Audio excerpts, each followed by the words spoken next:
the wisdom of life. So, from this moment forth, may all of you make the firm intention to meditate to the best of your ability, realigning yourselves with the pathway to nirvana. May all of you sit cross-legged, with your right leg on your left leg, your right hand on your left hand, the index finger of your right hand touching against the thumb of your left hand, with your hands resting gently, palm upwards on your lap. Close your eyes very gently, just as if you were only half closing your eyes. Similar to the way you may close your eyes just before going to sleep. Never squeeze your eyes closed, and make sure there's no pressure around your eyes. You'll have no tension around your eyes, and your body will be completely relaxed. And fill your mind with happiness and joy, so that your mind feels refreshed and pure, clear and bright, free of any sort of worries whatsoever. No matter what sort of worries might come through your mind, let go of them all completely.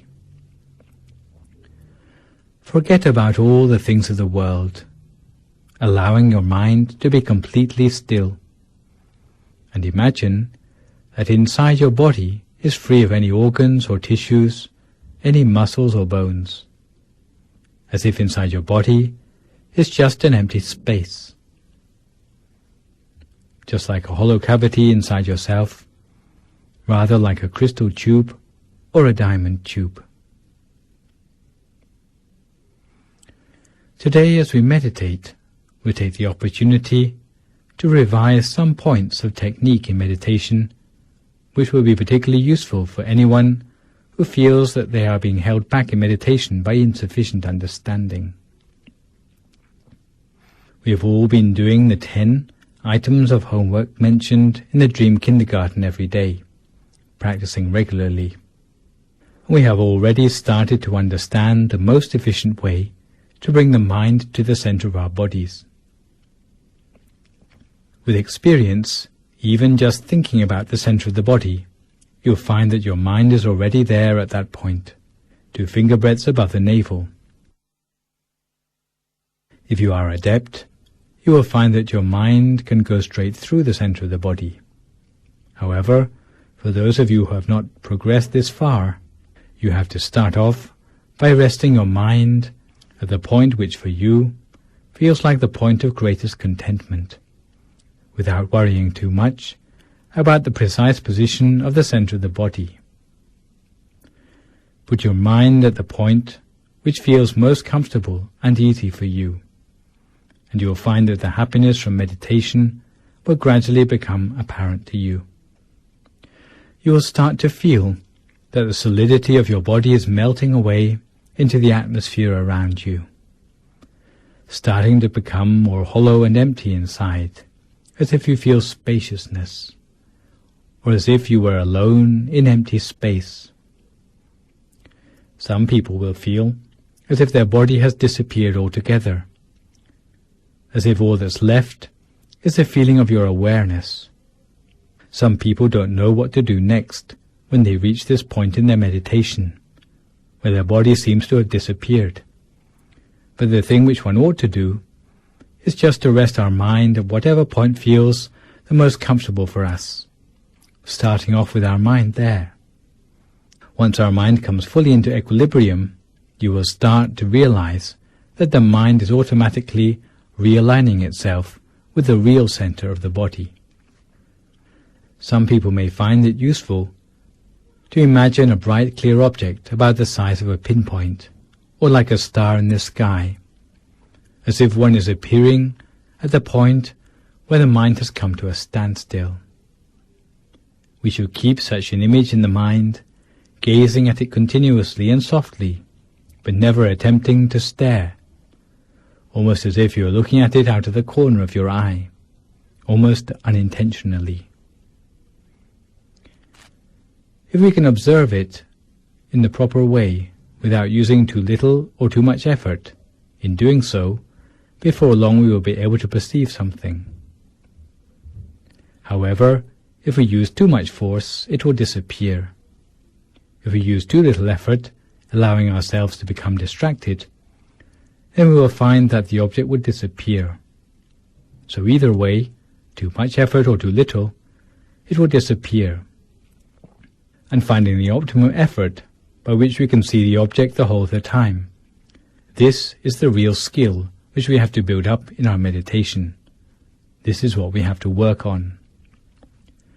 What we have to do is simply to allow our mind to remain at a standstill without letting any questions come up in our mind, no doubts, as if we were just an inanimate piece of putty which was unable to think, like an object which has never had any thoughts of its own before. If this is how you start to feel about yourself, then this is the proper approach to the meditation.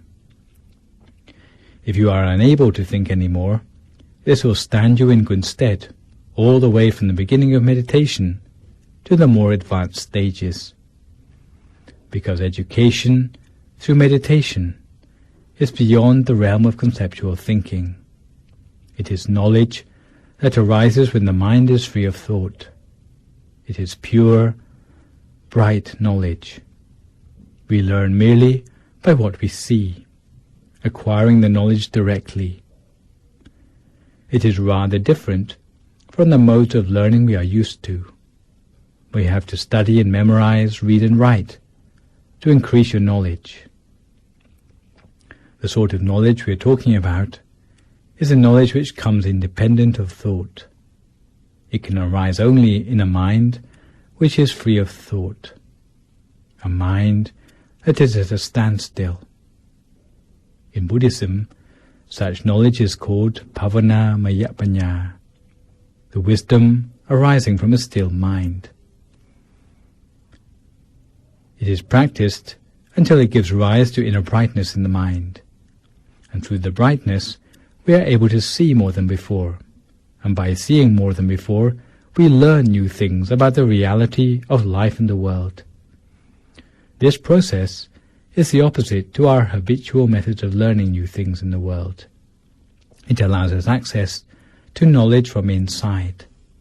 However, if we try to apply the external methods of education to our meditation, it will be more of a hindrance than a help. So please remember these words well. All we require in our meditation is merely to bring our mind to a standstill.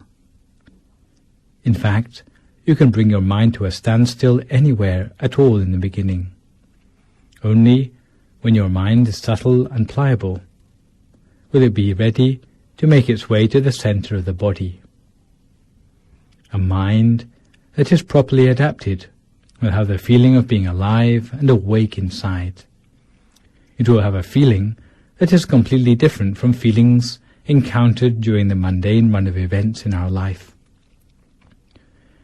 It will be as if something wonderful is stirring within us, with a quality completely different from our external feeling. Therefore, bringing the mind inside to the seventh base of the mind takes only a very gentle attention. Like an intention, on the off chance it will bring our mind to the center of the body. Once our mind comes to a standstill, at this point of stillness in our center, it will remain still from that time onwards, gently, in stillness, at the center of the body. You have to make sure that you are always having a feeling of ease in your meditation. If you ever feel that you are putting up a struggle in your meditation or trying to force it, then that is not the proper method at all. This applies both to body and to mind. If you find a feeling of tension inside, you need to relax yourself further, particularly your nervous system and your muscles, before you continue with your meditation. Once your body is relaxed, your mind will relax as well. Your body will be completely relaxed and still. So we have to train our mind in this way, and at that point we will be able to see a bright, clear sphere inside ourselves. Even with our eyes closed, it will not be dark inside for us anymore. We will be able to maintain our mind internally, stopping it from wandering anywhere else easily, the whole of the time. Maintaining the mind in equilibrium at the center of the body, we will find that there is a feeling of expansion inside. With such a feeling of expansion, we will have a sense that we are being drawn inwards, as if we are being attracted through into a new dimension by a giant magnet deep inside us. At this point, some meditators may respond to the new experience with surprise or even fright, because it's something they have never encountered before. However, we must just comply with whatever is the nature of our mind. We have to just let such experiences be, rather than struggling against them or even reacting to them. We must remain impartial to the inner experience, allowing it to follow through by itself. We will see that the study of inner knowledge like this is all the outcome of placing our mind by the proper method at the center of the body. If you can do this before long, we will be able to manage the proper method wherever we are. But in the beginning, it is important that we have the confidence in our own ability to meditate. We have to believe that we are going to be able to make progress in our meditation. We have to believe that it's merely a question of having a proper understanding of the method. Thus, all it takes is to study the method properly, and you'll be able to make progress. Don't go doubting your potential to make progress in meditation. Some people tend to dwell on the bad deeds they've done in the past, thinking that they are at a disadvantage in meditation because of them. Others think they've had a clouded mind for the best part of their life, and it's going to be impossible to teach an old dog new tricks. Such thinking is not worthy of DMC viewers. If we lack confidence in ourselves, we can't expect to make a success of anything. The fact that even with our eyes shut, we can spoon food into our mouths or point directly to the tip of our nose should dispel any doubts we have about bringing the mind to the center of the body, because after all, you already know everything about the meditation technique you need to know. All the know-how necessary to achieve success in meditation has already been put at your disposal. Nothing has been kept back. You have to train yourself and devote yourself passionately to the practice of meditation in every spare moment you have, because this is the knowledge that is the most important knowledge in life. Even though you might have got yourself a doctorate degree, it can only ever help you to earn your living more easily, or to win acceptance in the eyes of society, to bolster your reputation. But once you come to the point where you're on your deathbed, even the best of academic knowledge will not help you to get a better place in your afterlife. But the things we're studying here, to do with the stillness of the mind, these are the things which are the most important of all. They are the real knowledge of life, and we must give this knowledge due importance.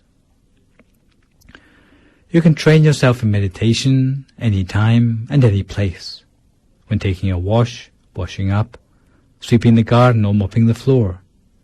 You can train yourself to keep your mind at the center of the body the whole of the time, whether standing, walking, sitting or lying down. Even when paying a visit to the restroom, you can train yourself in meditation while sitting there. You already know all the principles of maintaining subtlety of mind, maintaining mindfulness and self-possession hand in hand, regularly and consistently. You can imagine a visual object at your center if you wish, or you can simply rest your mind at the center while observing whatever arises there spontaneously. You can imagine an image, like a bright sphere or a Buddha image, or any of the root teachers for whom you have particular faith. You can even think of something as simple as a piece of fruit. Any image will serve for this purpose, as long as it's not an image that stirs up unwholesome emotions in your mind. When imagining the object, you already have all the know-how you need, such as using only the gentlest of effort when imagining.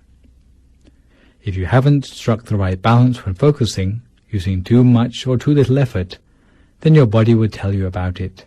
Too much effort, and you'll end up with tension on your eyebrows or across your shoulders, and you may end up with a headache.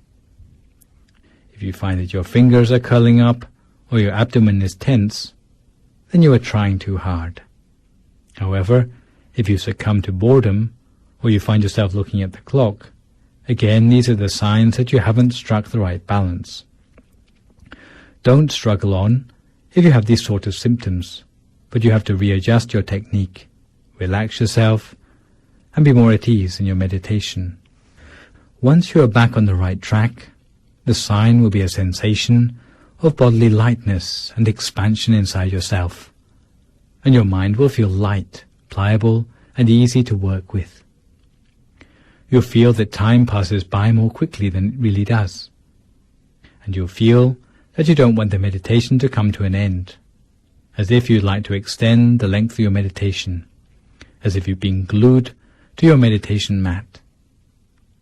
When your meditation is going well, your body will automatically set itself up in a position of poise, where the body seems to inflate itself into the most elegant and upright of postures.